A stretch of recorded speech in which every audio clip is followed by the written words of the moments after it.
Hello বন্ধুরা, কেমন আছো তোমরা সবাই? ব্যালকনিটা যেহেতু ছোট, তাই অনেক কষ্টে মনকে বুঝিয়েছি যে আর গাছ কিনবো না। তবে কালকে যখন তুলসী মঞ্চটা নিতে গেছিলাম আমি আর বর্মশাই, তখন না অনেকগুলো গোলাপ গাছ দেখে একটা গাছ নিয়েই নিলাম। বেশ ভালো লাগলো।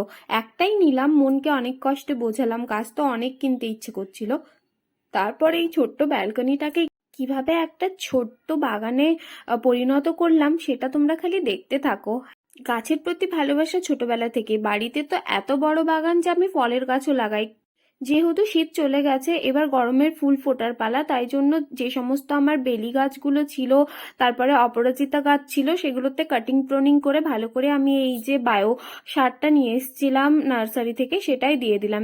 দেখা যাক এরপর কিরকম ফুল হয়। রোদ তো এরপর পাবেই গাছগুলোতে।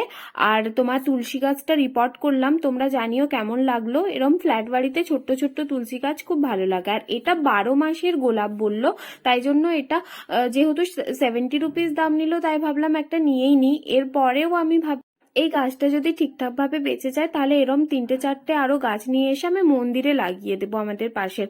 এরপর আমি কামিনী গাছটাকে ভালোভাবে পরিষ্কার করে খুঁড়ে টুড়ে একটু জল দিলাম আর সারও দিলাম, কারণ এরপর ফুল ফুটবে। আহা, গন্ধের ফুল, আমার তো ভীষণ ভালো লাগে সুগন্ধি ফুল।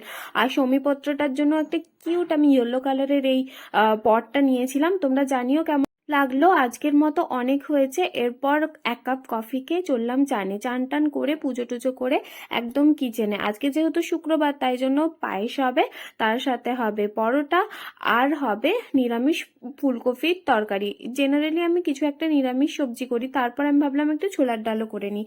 এদিকে আমি প্রথম রুটিগুলোতে একটু করে পায়েস লাগিয়ে নিচ্ছি গৌমাতাকে দেওয়ার জন্য। ব্যাস, দ্যাটস অ্যাবাউট মাই ডে। দেখা হচ্ছে আরেকটা মিনি ব্লগে। টাটা।